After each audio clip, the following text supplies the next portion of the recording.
भक्तगणों, आज आपको श्रीमद् भागवत चतुस्कंद 23वां अध्याय में राजा पृथ्वी की तपस्या और परलोकगमन की कथा सुनाऊंगा। आप इसको ध्यानपूर्वक सुनें और इस चैनल को लाइक करें, सब्सक्राइब जरूर करें।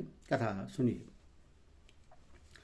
श्री मैत्री जी कहते हैं, इस प्रकार महामनुष्वी प्रजापति पृथ्वी ने स्वयं ही बनादि तथा पूर्वग्रमादि सर्ग की व्यवस्था करके स्थावर जगम सभी की आजीविका का सुविधा कर दिया तथा साधो जनोचित धर्मों का भी खूब पालन किया। मेरी अवस्था कुछ ढल गई है और जिसके लिए मैंने इस लोक में जन्म लिया था उस प्रजा रक्षण रूप ईश्वर ज्ञा का पालन भी हो चुका है। अतः मुझे अंतिम पुरुषार्थ मोक्ष के लिए प्रयत्न करना चाहिए। यह सोचकर उन्होंने अपने विरह में रोती हुई अपनी पुत्र रूपा पृथ्वी का भार पुत्र को सौंप दिया और सारी प्रजा को बिलखती छोड़कर वे अपनी पत्नी सहित अकेले ही तपोवन को चल दिए। वहां भी वे वानप्रस्थ आश्रम के नियमानुसार उसी प्रकार कठोर तपस्या में लग गए जैसे पहले गृहस्थ आश्रम में अखंड व्रत पूर्वक पृथ्वी को विजय करने में लगे थे। कुछ दिन तो उन्होंने कंद मूल फल खाकर बिताए, कुछ काल सूखे पत्ते खाकर है, फिर कुछ पखवाड़ों तक जल पर ही रहे और इसके बाद केवल वायु से ही निर्वाह करने लगे। बीरबल पृथु मुनि वृत्ति से रहते थे। गर्मी में उन्होंने पंचाग्नि का सेवन किया। वर्षा ऋतु में खुले मैदान में रहकर अपने शरीर पर जल की धाराएं सही और जाड़े में गले तक जल में खड़े रहे। वे प्रतिदिन मिट्टी की वेदी पर ही शयन करते थे। उन्होंने शीतोष्णादि सब प्रकार के धंतु को सहा तथा वाणी और मन का संयम करके ब्रह्मचर्य का पालन करते हुए प्राणों को अपने अधीन किया। इस प्रकार श्री कृष्ण की आराधना करने के लिए उन्होंने उत्तम तप किया। इस कर्म से उनकी तपस्या बहुत पुष्ट हो गई और उसके प्रभाव से कर्मल नष्ट हो जाने के कारण उनका चित्त सर्वदा शुद्ध हो गया। प्राणायामों के द्वारा मन और इंद्रियों के निरुद्ध हो जाने से उनका वासना जनित बंधन भी कट गया। तब भगवान संत कुमार ने उन्हें जिस परमोत्कृष्ट अध्यात्म योग की शिक्षा दी थी उसी के अनुसार राजा पृथु पुरुषोत्तम श्री हरि की आराधना करने लगे। इस तरह भगवत प्रायण होकर श्रद्धापूर्वक सदाचार का पालन करते हुए निरंतर साधन करने से पर ब्रह्मा परमात्मा में उनकी अन्य भक्ति हो गई। इस प्रकार भगवत दो उपासना के अंतकरण शुद्ध सात्विक हो जाने पर निरंतर भगवत चिंतन के प्रभाव से प्राप्त हुई इस अन्य भक्ति से उन्हें वैराग्य सहित ज्ञान की प्राप्ति हुई और फिर उस तीव्र ज्ञान के द्वारा उन्होंने जीव की उपाधिभूत अहंकार को नष्ट कर दिया जो सब प्रकार की सयस विपर्य का आश्रय है। इसके पश्चात देहात्म बुद्धि की निवृत्ति और परमात्म स्वरूप श्री कृष्ण की अनुभूति होने पर अन्य सब प्रकार की सिद्धि आदि से भी उदासीन हो जाने के कारण उन्होंने उस तत्व ज्ञान के लिए भी प्रयत्न करना छोड़ दिया, जिसकी सहायता से पहले अपने जीव कोष का नाश किया था। क्योंकि जब तक साधक को योग मार्ग के द्वारा श्री कृष्ण कथामृत में अनुराग नहीं होता, तब तक केवल योग साधना से उसका मोहजनित परमार्थ दूर नहीं होता, भ्रम नहीं मिटता। फिर जब अंतकाल उपस्थित हुआ तो वीरवर पृथु ने अपने चित्त को दृढ़तापूर्वक परमात्मा में स्थिर कर ब्रह्म भाव में स्थित हो अपना शरीर त्याग दिया। उन्होंने एड़ी से गुदा के द्वार को रोककर प्राणवायु को धीरे धीरे मूलाधार से ऊपर की ओर उठाते हुए उससे कर्मश और नाभि, हृदय, वक्षस्थल, कंठ और मस्तक में स्थित किया। फिर उससे और ऊपर की ओर ले जाते हुए कर्मश ब्रह्मांड में स्थित किया। अब उन्हें किसी प्रकार के सांसारिक भोगों की लालसा नहीं रही।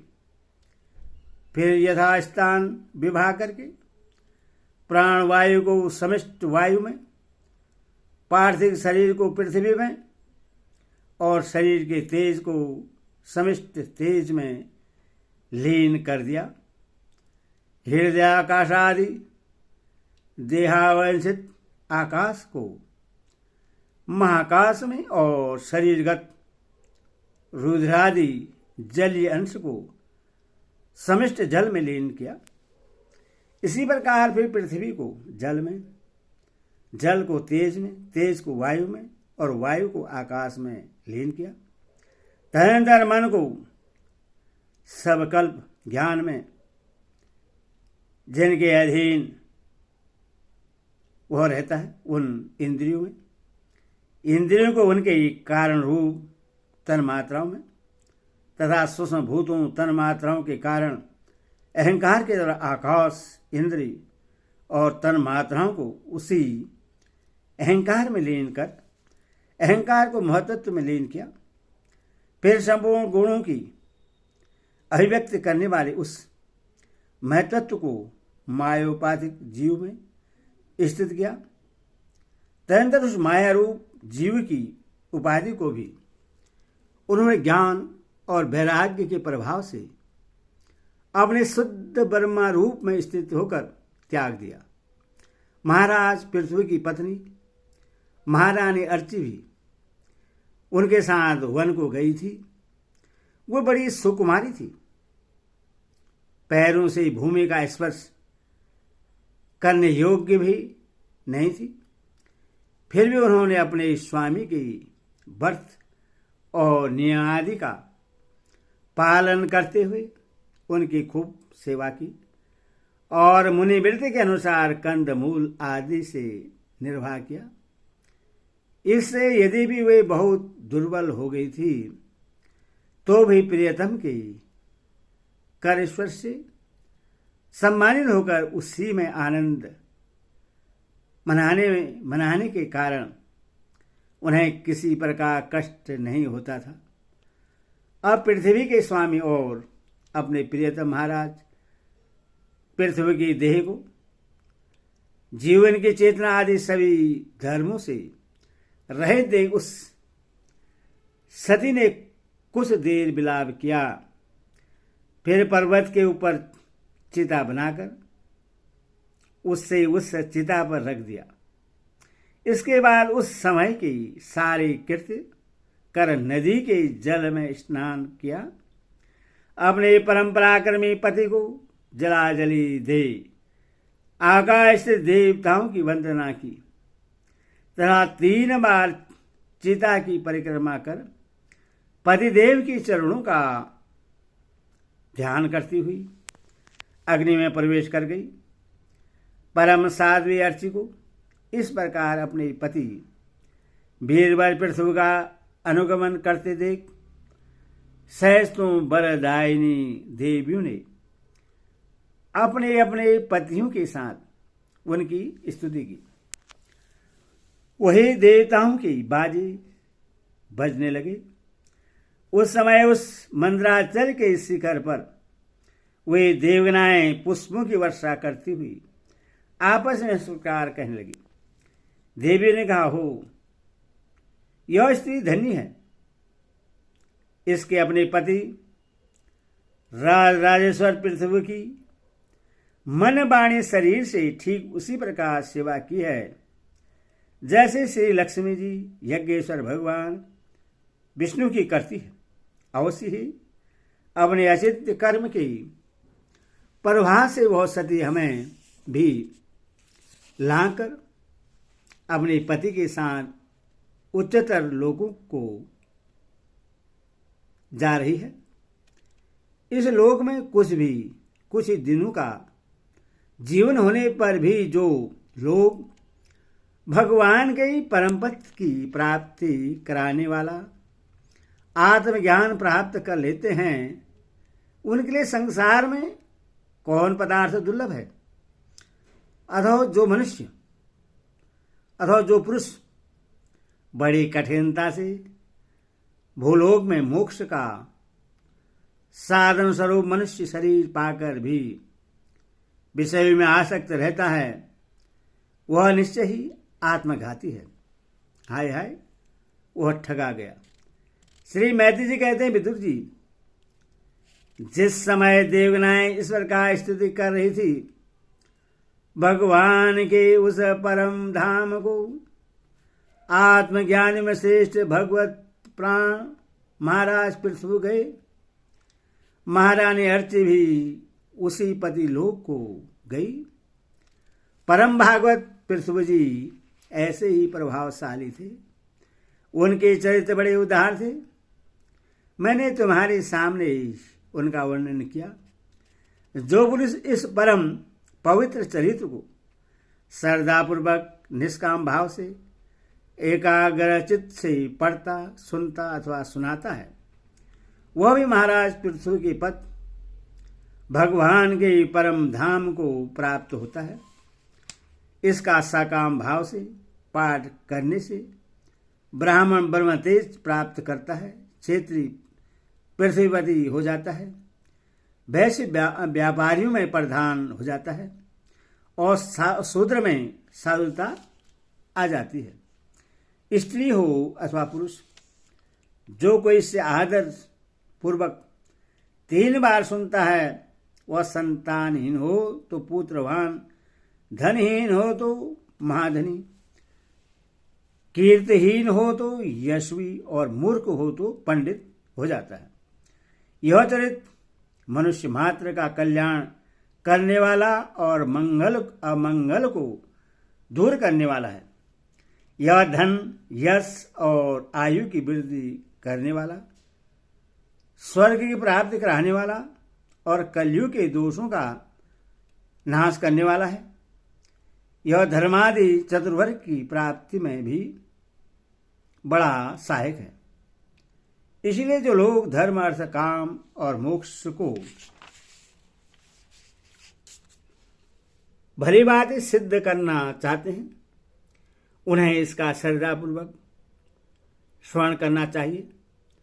जो राजा विजय के लिए प्रस्थान करते समय इससे सुनकर जाता है, उसके आगे आकर राजा लोग उसी प्रकार भेंट रखते हैं जैसे पृथ्वी के सामने रखते थे।